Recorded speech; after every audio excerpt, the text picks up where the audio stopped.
പിതാവിൻ്റെയും പുത്രൻ്റെയും പരിശുദ്ധാത്മാവിൻ്റെയും നാമത്തിൽ ആമീൻ. വന്യരായ വൈദിക സഹോദരരെ, സഹോദരന്മാരെ, പെന്തിക്കോസ്തിക്ക് ശേഷമുള്ള 10ാം ഞായറാണിത്.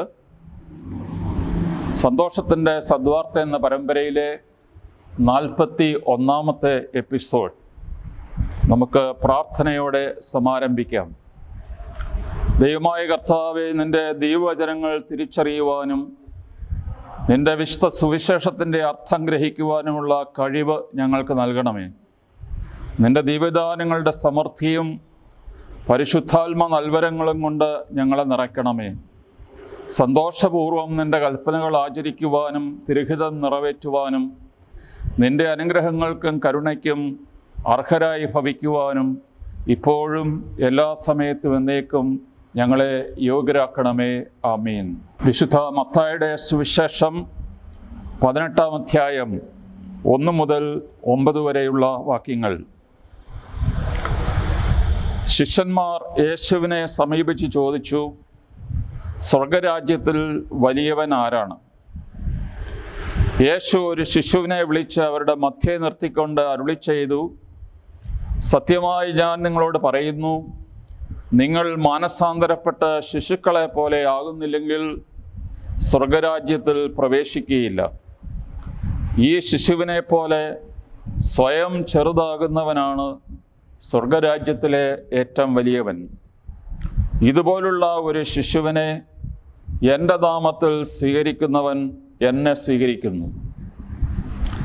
എന്നിൽ വിശ്വസിക്കുന്ന ഈ ചെറിയവരിൽ ഒരുവന് ദുഷ്പ്രേരണ നൽകുന്നവൻ ആരായാലും അവന് കൂടുതൽ നല്ലത് കഴുത്തിൽ ഒരു വലിയ തിരികല്ല് കെട്ടി കടലിൻ്റെ ആഴത്തിൽ താഴ്ത്തപ്പെടുകയായിരിക്കും.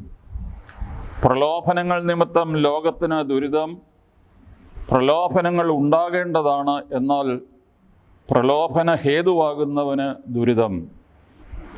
നിന്റെ കയ്യോ കാലോ നിനക്ക് പാപഹേതുവാകുന്നുവെങ്കിൽ അത് വെട്ടിയെറിഞ്ഞു കളയുക. ഇരു കൈകളും ഇരു കാലുകളുമുള്ളവനായി നിത്യാഗ്നിയിൽ എറിയപ്പെടുന്നതിനേക്കാൾ നല്ലത് അംഗഹീനനോ മുടന്തനോ ആയി ജീവനിലേക്ക് പ്രവേശിക്കുന്നതാണ്. നിന്റെ കണ്ണ് നിനക്ക് ദുഷ്പ്രേരണയ്ക്ക് കാരണമാകുന്നെങ്കിൽ അത് ചൂഴ്ന്നെടുത്ത് എറിഞ്ഞു കളയുക. ഇരു കണ്ണുകളോടുകൂടി നരകാഗ്നിയിൽ എറിയപ്പെടുന്നതിനേക്കാൾ നല്ലത് ഒരു കണ്ണുള്ളവനായി ജീവനിലേക്ക് പ്രവേശിക്കുന്നതാണ്. ദൈവമേ, സ്തുതിക്ക് യോഗ്യമാകുന്നു. ബാറയ്ക്കുന്നു. ഇന്ന് നാം വായിച്ചു കേട്ട സുവിശേഷത്തിൻ്റെ പശ്ചാത്തലത്തിലേക്ക് പോകുമ്പോൾ, മത്തായിയുടെ സുവിശേഷത്തിൽ യേശുവിൻ്റെ തേജസ്കരണം നടക്കുന്നത് 17ാം അധ്യായത്തിലാണ്. ഈ തേജസ്കരണ സമയത്ത് 2 പേർ യേശുവിനോടൊപ്പം പ്രത്യക്ഷനാകുന്നു, മോശയും ഏലിയായും. അവിടെ വ്യക്തമായി കൊടുത്തിരിക്കുന്നു, അടുത്ത ദിവസങ്ങളിൽ ജെറുസലേമിൽ നിറവേറാനിരുന്ന യേശുവിൻ്റെ കടന്നുപോക്കിനെ കുറിച്ചാണ് ഈ 3 പേർ സംസാരിച്ചത്. അത് യേശുവിൻ്റെ പീഡാനുഭവം, യേശുവിൻ്റെ കടന്നുപോക്കായിരുന്നു അതിലെ പ്രധാനപ്പെട്ട വിഷയം. യേശു പിന്നീട് താഴ്വാരത്തിലേക്ക് ഇറങ്ങുമ്പോൾ ഏലിയായെക്കുറിച്ച് സംസാരിക്കാൻ തുടങ്ങി. ഏലിയ ചരിത്രത്തിൻ്റെ അവസാനത്തിൽ വരും എന്ന് യഹൂദർ വിശ്വസിച്ചിരുന്നു. എന്നാൽ യേശു പറഞ്ഞു, ഏലിയ വന്നു കഴിഞ്ഞു. പക്ഷേ മനുഷ്യർ അവർക്കിഷ്ടമുള്ളതെല്ലാം ഏലിയായോട് ചെയ്തു. ഹെരോദേസ് രാജാവ് സ്നാപക യോഹന്നാൻ്റെ ശിരസ് ഛേദിച്ച സന്ദർഭത്തിലാണ് യേശു ഇത് പറഞ്ഞത്. വീണ്ടും യേശു പറയുന്നു, മനുഷ്യപുത്രനും ഇതുപോലെ തന്നെ സംഭവിക്കും. യോഹന്നാന് സംഭവിച്ചതുപോലെ തന്നെ എനിക്കും സംഭവിക്കാൻ പോവുകയാണ്. ഇനിയും 3ാമത് യേശു തൻ്റെ 2ാമത്തെ പീഡാനുഭവ പ്രവചനം നടത്തുകയാണ്. അങ്ങനെ ഈ 18ാം അധ്യായത്തിന് തൊട്ട് മുമ്പുള്ള 3 കാര്യങ്ങളും യേശുവിൻ്റെ പീഡാനുഭവത്തെക്കുറിച്ചാണ് പറയുന്നത്. യേശു താൻ മരിക്കാൻ പോകുന്നു എന്ന് പറഞ്ഞപ്പോൾ ഇവിടെ പറയുന്നു, മത്തായി 17:12 അവർ അതീവ ദുഃഖിതരായി തീർന്നു. അപ്പോൾ ശിഷ്യന്മാര് ദുഃഖിതരായി തീർന്നു. ഇത് ഒരു നിമിഷത്തേക്ക് മാത്രമേ ഉള്ളൂ. ഏതാണ്ട് 2000 അടി ഉയരമുള്ള താബോർ പർവ്വതത്തിൽ നിന്ന് അവരെ താഴേക്കിറങ്ങുമ്പോൾ ഇവരുടെ നൈമിഷികമായ ദുഃഖം അപ്രത്യക്ഷമായി. അവര് സംസാരിക്കുന്നത് കർത്താവ് തൻ്റെ രാജ്യം സ്ഥാപിക്കുമ്പോൾ ആരായിരിക്കും നമ്മുടെ കൂട്ടത്തിലെ വലിയവൻ? ഈ പഴയ, അതായത് ഇതിൻ്റെ പശ്ചാത്തലമായി ഞാൻ പറഞ്ഞ യേശുവിൻ്റെ പീഡാനുഭവത്തിൻ്റെ 3 പ്രവചനങ്ങൾ കേട്ട ശേഷമാണ് ഉടനടി സ്വല്പനേരത്തേക്ക് ദുഃഖമുണ്ടായി. അത് കഴിഞ്ഞപ്പോൾ നമ്മളിൽ ആരാണ് വലിയവൻ എന്നൊരു ചോദ്യമുണ്ടായി. എന്നാൽ ഇവിടെ മർക്കോസിലും ലൂക്കായിലും തങ്ങളിൽ ആരാണ് വലിയവനെന്ന് തർക്കമുണ്ടായി എന്ന് പറയുമ്പോൾ, ഇവിടെ മത്തായിയുടെ സുവിശേഷത്തിൽ ശിഷ്യന്മാർ തന്നെ നേരിട്ട് വന്ന് യേശുവിനോട് ചോദിക്കുകയാണ്, ആരാണ് സ്വർഗരാജ്യത്തിലെ വലിയവൻ? ഇത് തീർച്ചയായിട്ടും അവരൊന്ന് റിഫൈൻ ചെയ്ത് തങ്ങൾക്ക് കുറ്റമില്ലാത്ത രീതിയിൽ സ്വർഗരാജ്യത്തെക്കുറിച്ച് സംസാരിക്കുന്നു എന്നുള്ള രീതിയിൽ ആക്കി തീർത്തിരിക്കുകയാണ്. യേശു അതിൻ്റെ ചുവട് പിടിച്ചുകൊണ്ട് പറഞ്ഞു, സ്വർഗരാജ്യത്തിലെ വലിയവൻ ആരാണെന്ന് ഞാൻ പറഞ്ഞു തരാം.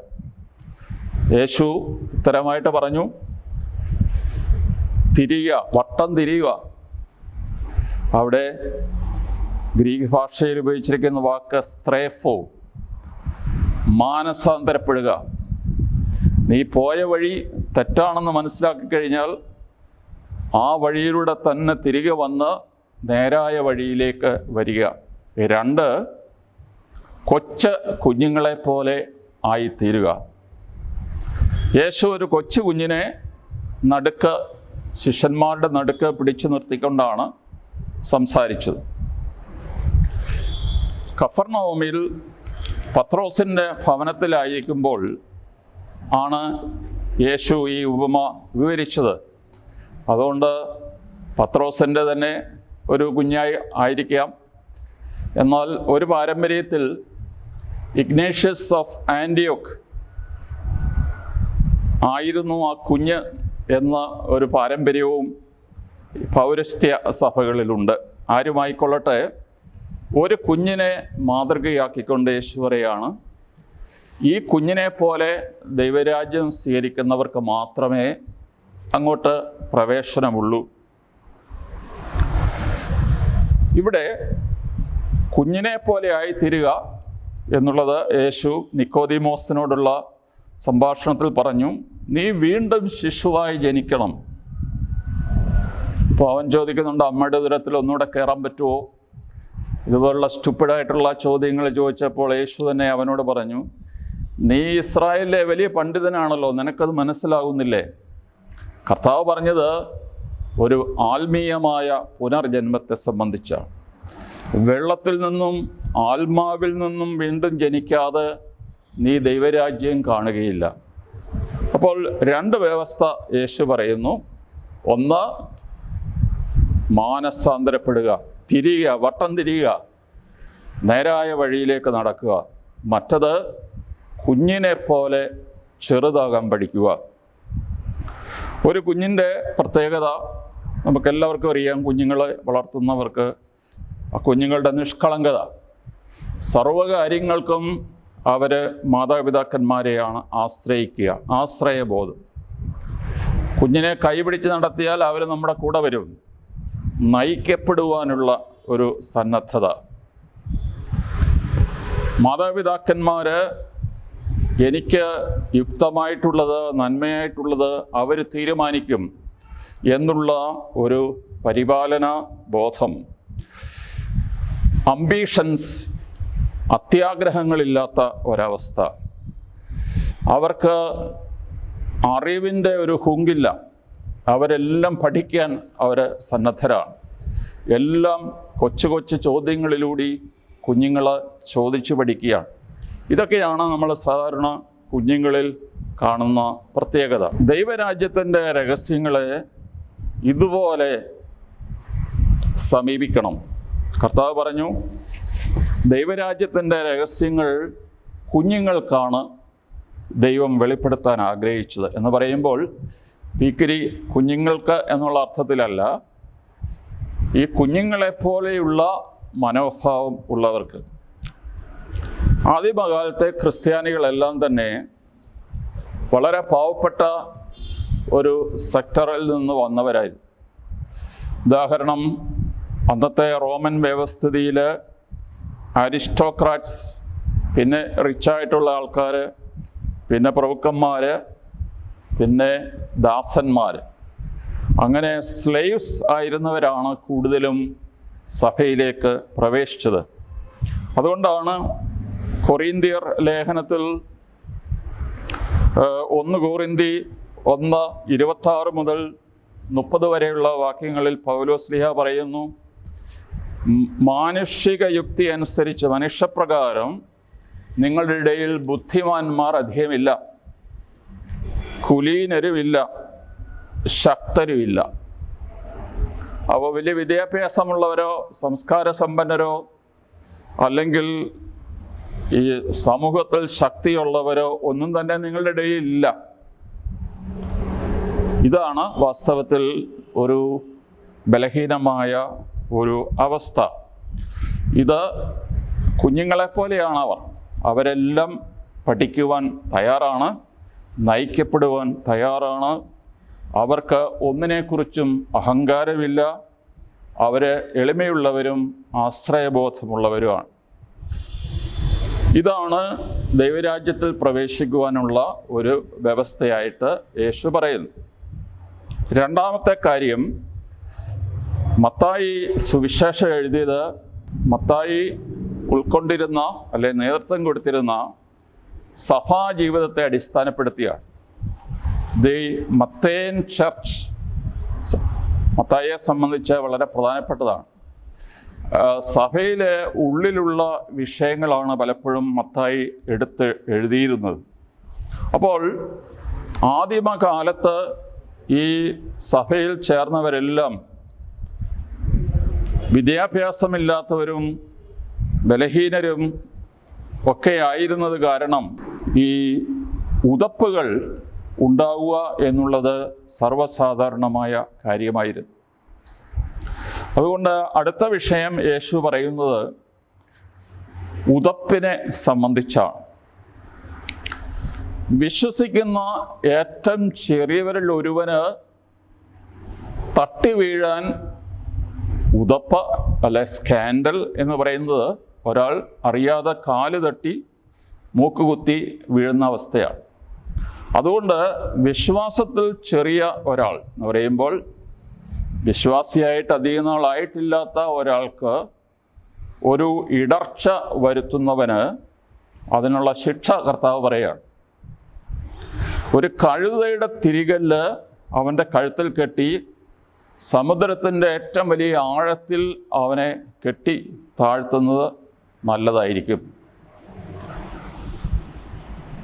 കഫർനൗമിൽ വിശുദ്ധ പത്രോസിൻ്റെ ഭവനം എന്ന് പറഞ്ഞ് നമ്മളെ കാണിക്കുന്ന അതിപുരാതനമായ ഒരു കെട്ടിടമുണ്ട്. അതിൻ്റെ മുമ്പിൽ ഒരു തിരികല്ല് വെച്ചിട്ടുണ്ട്. ഞങ്ങളുടെ പ്രൊഫസറോട് ഞാനന്ന് ചോദിച്ചു, ഉദ്ദേശം ഇതിനെന്ത് തൂക്കം വരും? അദ്ദേഹം പറഞ്ഞു 1.5 ടൺ. 1.5 ടൺ എന്ന് പറഞ്ഞാൽ 1500 കിലോ. ഒരു മനുഷ്യൻ്റെ പൂർണ്ണ വളർച്ചയെത്തിയ ഒരു സാധാരണ മനുഷ്യൻ്റെ ഭാരം ഒരു 75 കിലോയായിട്ട് സങ്കല്പിക്കുകയാണെങ്കിൽ ഈ 1500 കിലോ തൂക്കമുള്ള ഒരു തിരികല്ല് അവൻ്റെ കഴുത്തിൽ കെട്ടുക എന്ന് പറഞ്ഞാൽ അവൻ്റെ ശരീരഭാരത്തിൻ്റെ 20 ഇരട്ടിയുള്ള ഒരു കല്ല് അവൻ്റെ കഴുത്തിൽ കെട്ടി തൂക്കുക, കൈയും കാലും കെട്ടി സമുദ്രത്തിലേക്ക് എറിയുക. മനുഷ്യനെ സംബന്ധിച്ച് സങ്കല്പിക്കാവുന്നതിൽ ഏറ്റവും ഗൗരവമായിട്ടുള്ള ഒരു ശിക്ഷാരീതിയാണ്. വേണമെങ്കിൽ ക്രൂരം എന്ന് നമുക്ക് പറയാം. കാരണം മനുഷ്യൻ ശ്വാസം കിട്ടാതെ അല്ലെങ്കിൽ കയ്യും കാലും ഇട്ട് അടിക്കാൻ പോലും നിവൃത്തിയില്ലാതെ സമുദ്രത്തിൻ്റെ ആഴത്തിലേക്ക് താണു പോകുന്നത് ഒന്ന് സങ്കല്പിക്കുക. പസഫിക് സമുദ്രത്തിൽ ചില സ്ഥലങ്ങളിൽ സമുദ്രനിരപ്പിൽ നിന്ന് 36,000 അടി വരെ താഴ്ചയുള്ള ചില പ്രദേശങ്ങളുണ്ട്. അപ്പോൾ അതുപോലെയുള്ള വലിയ സമുദ്രത്തിൻ്റെ ആഴത്തിലേക്ക് അവനെ കെട്ടിത്താക്കണം എന്ന് യേശു പറയുമ്പോൾ ഇതിനകത്ത് ഒത്തിരി അതിശോക്തിപരമായ കാര്യങ്ങളുണ്ട്. എന്ന് പറയുമ്പോൾ ദൈവം ഇതുപോലുള്ള പാപങ്ങളെ എത്ര ഗൗരവമായിട്ട് പരിഗണിക്കുന്നു എന്നുള്ളതാണ് നമ്മൾ മനസ്സിലാക്കേണ്ടത്. ഇന്നത്തെ നമ്മുടെ സമൂഹത്തിലും ഉദാഹരണമായിട്ട് POCSO case, protection of children from sexual offences, അതാണ് പോസ്കോ. ഈ പോസ്കോ കേസുകൾക്ക് ഇന്നത്തെ സിവിൽ നിയമവും സഭാ നിയമവും ഏറ്റവും വലിയ ശിക്ഷയാണ് ഏർപ്പാട് ചെയ്തിരിക്കുന്നത്. അതിൽ യാതൊരു വിട്ടുവീഴ്ചയും പാടില്ല എന്ന് സമൂഹവും സഭയും ഒരുപോലെ പറയുന്നു. എന്നാൽ നമ്മൾ വിചാരിക്കേണ്ടത് ഈ വകുപ്പിൽ വെറും 18 വയസ്സിൽ താഴെയുള്ള ബാലികാബാലന്മാരുടെ മാത്രം കാര്യമല്ല, ഓൾസോ വൾണറബിൾ അഡൾട്ട്സ് എന്ന് പറയുമ്പോൾ ഏതെങ്കിലും മാനസികമായ വൈകല്യമുള്ളവർ, മന്ദബുദ്ധികളായിട്ടുള്ളവർ, അവർക്ക് പ്രായത്തിൽ അവർ മുമ്പോട്ട് പോയി കാണും, പക്ഷേ അവർ മാനസികമായിട്ട് ചെറുപ്പമാണ്. അപ്പോൾ അങ്ങനെയുള്ളവരെ സംബന്ധിച്ച് വലിയ ശിക്ഷ സമൂഹം ഏർപ്പാട് ചെയ്തിരിക്കുന്നുവെങ്കിൽ ഈ കാര്യത്തിൽ നമ്മുടെ സമൂഹവും ഉണർന്നിരിക്കുന്നു എന്നുള്ള കാര്യമാണ് നമ്മൾ മനസ്സിലാക്കേണ്ടത്. ഉതപ്പുകൾ ഉണ്ടാകേണ്ടത് ആവശ്യമാണ് എന്ന് കർത്താവ് പറയുന്നു. കാരണം അത് നമ്മുടെ വിശ്വാസത്തെ പരീക്ഷിക്കാനും ഒരുപക്ഷെ ബലപ്പെടുത്താനും ആവശ്യമായിരിക്കും. പരീക്ഷണങ്ങളില്ലാതെ നമ്മുടെ ജീവൻ ബലപ്പെടുകയില്ല. നല്ല കാറ്റുകളില്ലാതെ, കൊടുങ്കാറ്റില്ലാതെ മരങ്ങളുടെ വേരുകൾക്ക് ശക്തി ഉണ്ടാകത്തില്ല. എപ്പോഴും ക്രൈസിസിലൂടെയാണ് മനുഷ്യൻ വളരുക.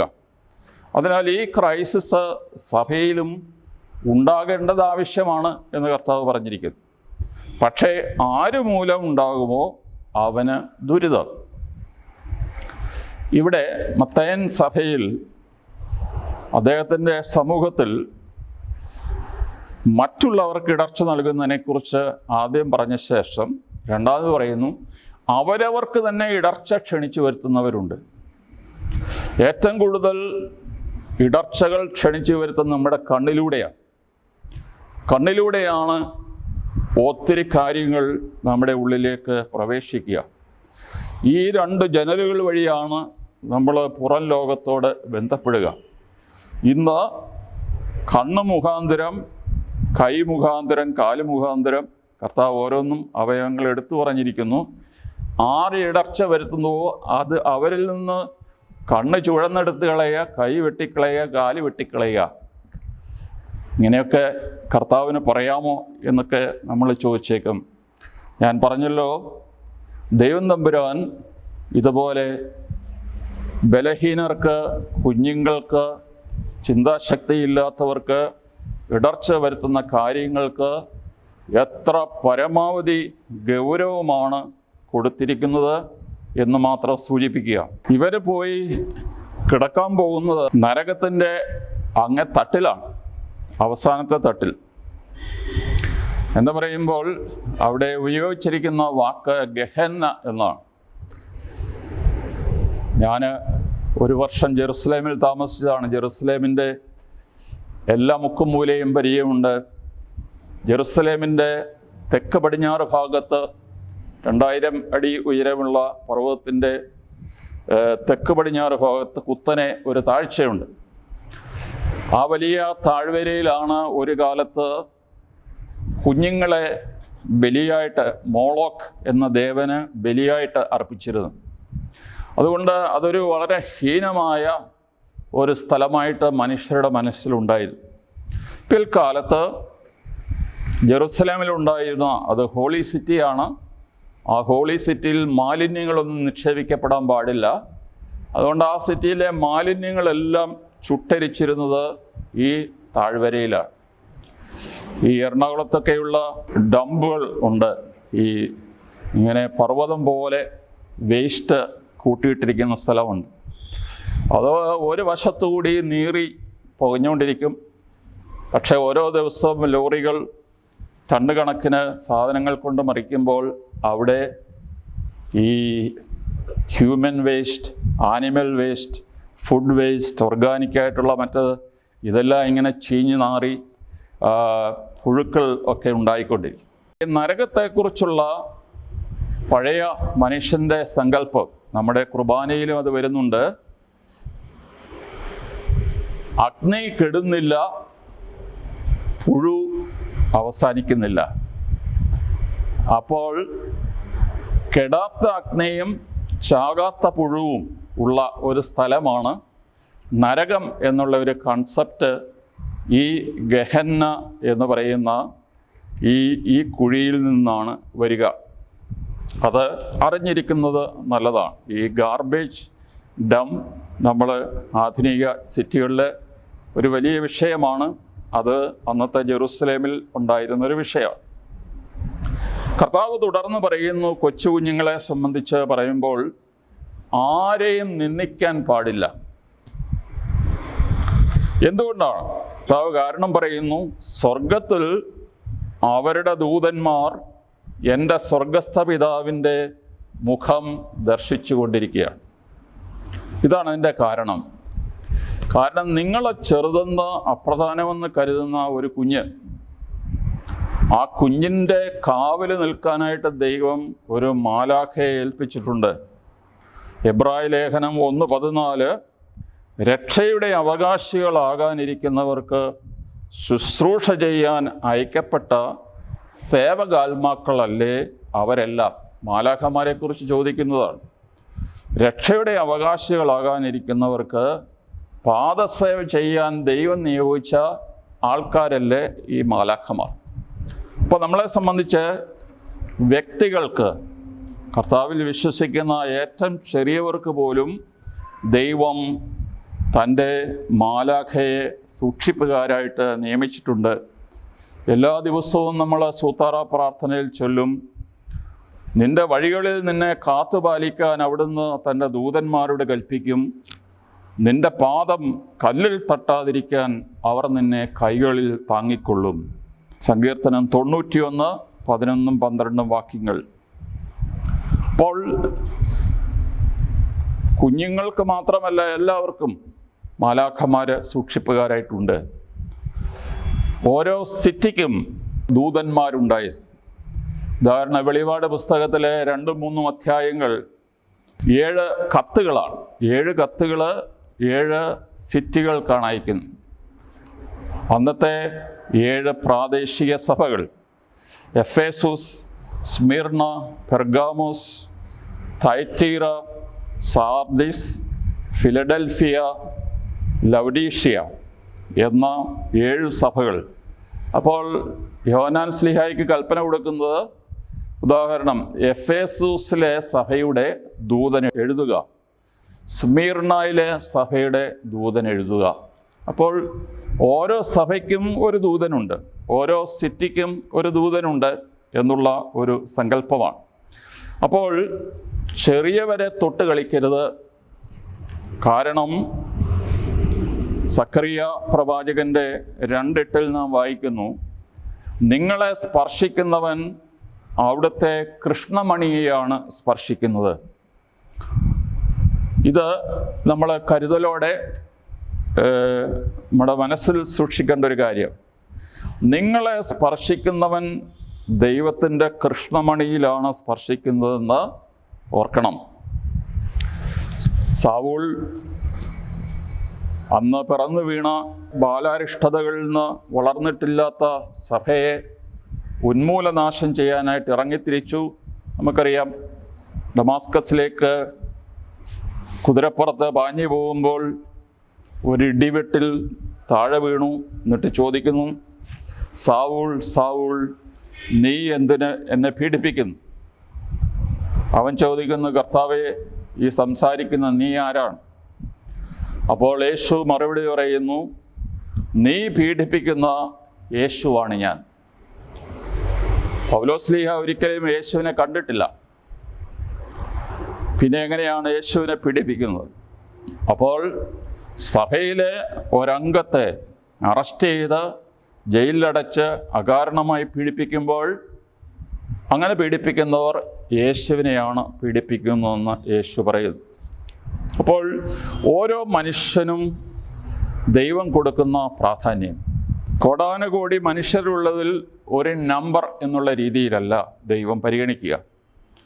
അതുകൊണ്ടാണ് 100 ആടുകളിൽ 99നെയും വിട്ടിട്ട് നഷ്ടപ്പെട്ടു പോയ ഒരാടിനെ തേടി ഇടയൻ പോകുന്നത്. എന്താണ് അതിൻ്റെ കാരണം? ഒരുവൻ പോലും നശിച്ചു പോകുവാൻ എൻ്റെ സ്വർഗസ്ഥ പിതാവ് ഇഷ്ടപ്പെടുന്നില്ല. ഒരൊറ്റ കുഞ്ഞു പോലും നശിച്ചു പോകാൻ ഇഷ്ടപ്പെടുന്നില്ല. പ്രിയപ്പെട്ടവരെ, ഈ ഞായറാഴ്ച സൺഡേ സ്കൂൾ ദിനം കൂടിയാണ്. മലങ്കര സഭയിൽ സൺഡേ സ്കൂൾ ദിനമായിട്ട് ആചരിക്കുമ്പോൾ എന്തിനാണ് സൺഡേ സ്കൂൾ എന്ന് നമുക്ക് ചോദ്യമുണ്ടാകാം. അതിനുള്ള ഉത്തരവാണ് ഇന്നത്തെ സുവിശേഷം നമുക്ക് തരുന്നത്. എല്ലാവരും രക്ഷിക്കപ്പെടണമെന്നും സത്യമറിയണമെന്നുമാണ് ദൈവം ആഗ്രഹിക്കുക. കുഞ്ഞുങ്ങളെ നന്നായിട്ട് വളർന്നു വരട്ടെ എന്നുള്ള സതുദ്ദേശം നല്ലതാണ്, പക്ഷേ അത് ഫൈനലല്ല. നന്നായിട്ട് വളർന്നു വരട്ടെ, കാരണം അവർ സമൂഹത്തിനും സഭയ്ക്കും വീടിനും ഒക്കെ കൊള്ളാവുന്നവരായിട്ട് വളർന്നു വരട്ടെ, നല്ല ഉദ്ദേശം. പക്ഷെ അതല്ല അതിൻ്റെ ഉദ്ദേശം. എല്ലാവരും സത്യമറിയണം. അറിയുന്നത് വഴിയായി പിതാവിനെയും അവിടെ നിന്ന് അയച്ച പുത്രനെയും അറിയുന്നത് വഴിയായിട്ട് അവർക്ക് നിത്യരക്ഷ ഉണ്ടാകണം. അതാണ് സൺഡേ സ്കൂളിൻ്റെയും അന്തിമമായ ലക്ഷ്യം എന്ന് ഞാൻ വിചാരിക്കുകയാണ്. അതുപോലെ ഈ ഞായറാഴ്ച 15 നോയമ്പിലേക്ക് പരിശുദ്ധ മാതാവിൻ്റെ സ്വർഗാരോപണ തിരുനാളിന് ഒരുക്കമായിട്ടുള്ള 15 ദിവസത്തെ നോമ്പ് നമ്മൾ ആചരിക്കുകയാണ്. ഇത് മലങ്കര സഭയിലെ പുരാതനമായ ഒരു നോമ്പാണ്. 1950 12ാം പീയൂസ് മാർപ്പാപ്പ ഇതൊരു വിശ്വാസസത്യമായി പ്രഖ്യാപിക്കുന്നതിന് മുമ്പ് എല്ലാ ഇൻഡിവിജ്വൽ ചർച്ചസ് അല്ലെങ്കിൽ വ്യക്തിഗത സഭകൾക്കും കത്തയച്ചു. നിങ്ങളുടെ സഭയിൽ മാതാവിൻ്റെ സ്വർഗാരോപണം സംബന്ധിച്ച് എന്താണ് വിശ്വാസികളുടെ ഇടയിൽ ഉള്ള ആചാരങ്ങൾ അല്ലെങ്കിൽ വിശ്വാസങ്ങൾ എന്തൊക്കെയാണ്? അങ്ങനെ നമ്മുടെ ഈവാനിയോസ് മെത്രാപ്പോലീത്തായ്ക്കും മാർപ്പാപ്പയുടെ കത്ത് കിട്ടി. അങ്ങനെ മറുപടി അയച്ചതിൽ റോമിൽ നിന്ന് കിട്ടിയ ഒരു വിവരമാണ്, ഏറ്റവും നന്നായി ഉത്തരം എഴുതിയത് മാർ ഈവാനിയോസ് മെത്രാപ്പോലീത്തായി. ഇന്ന് 24 സഭകൾ, അന്ന് 23 സഭകളെ ഉണ്ടായിരുന്നുള്ളൂ. അന്നത്തെ 23 സഭകളിൽ ഏറ്റവും നന്നായിട്ട് മാതാവിൻ്റെ സ്വർഗാരോപണം സംബന്ധിച്ച് ഉള്ള വിശദ വിവരങ്ങൾ നമ്മുടെ ആരാധനക്രമത്തിലും നമ്മുടെ മനുഷ്യരുടെ ഭക്തിയിലും ഒക്കെ ഇതെങ്ങനെ അലിഞ്ഞു ചേർന്നിട്ടുണ്ട് എന്നുള്ള സ്റ്റേറ്റ്മെൻറ്റ് അന്ന് വത്തിക്കാനിൽ ഏറ്റവും അധികം അപ്രീഷിയേറ്റ് ചെയ്യപ്പെടുകയുണ്ടായി. ജെറുസലേമിലെ കിദ്രോൻ താഴ്വരയിൽ ഒരു പുരാതനമായ പള്ളിയുണ്ട്. അവിടെയാണ് മാതാവ് കബറടക്കപ്പെട്ടതായിട്ട് വിശ്വാസമുള്ളത്. ഏതായാലും 2ാം നൂറ്റാണ്ട് മുതൽ ആ പള്ളി ഉണ്ടായിരുന്നു. പള്ളിയിൽ ഇപ്പോൾ ആരെങ്കിലും കയറി ചെന്നാൽ അവിടെ മുഴുവൻ പുകയിറ കൊണ്ട് മറഞ്ഞ് കറത്തിരിക്കുവാണ്. കാരണം കഴിഞ്ഞ 18 നൂറ്റാണ്ടായിട്ട് മനുഷ്യർ അവിടെ തിരി കത്തിച്ചുകൊണ്ടിരിക്കുകയാണ്. പിന്നീട് അത് വലിയ റിപ്പയറിംഗ് ഒന്നും നടത്തിയിട്ടില്ല, അതുകൊണ്ടാണ് മുഴുവൻ കരിയായിട്ടിരിക്കുന്നത്. 18 നൂറ്റാണ്ടിൽ ഉള്ള സഭയുടെ അചഞ്ചലമായ വിശ്വാസം, മാതാവ് അവിടെ നിന്ന് ആത്മാവോടും ശരീരത്തോടും കൂടി ഉയർപ്പിക്കപ്പെട്ടു എന്നതിനുള്ള സാക്ഷ്യമാണ് എന്നെ സംബന്ധിച്ച് ഈ പുകയറ. കാരണം 18 നൂറ്റാണ്ടായിട്ട് സഭ തുടർച്ചയായിട്ട് ഇത് വിശ്വസിക്കുന്നു. ഓഗസ്റ്റ് 4-ാം തീയതി വൈദികരുടെ, പ്രത്യേകിച്ച് ഇടവക വൈദികരുടെ മധ്യസ്ഥനായ ജോൺ മരിയ വിയാനി എന്ന പുണ്യവാൻ്റെ തിരുനാളാണ്. എല്ലാ പുരോഹിതന്മാർക്ക് വേണ്ടി നമുക്ക് പ്രത്യേകമായിട്ട് പ്രാർത്ഥിക്കാം. പിതാവിൻ്റെയും പുത്രൻ്റെയും പരിശുദ്ധാത്മാവിൻ്റെയും നാമത്തിൽ ആമേൻ.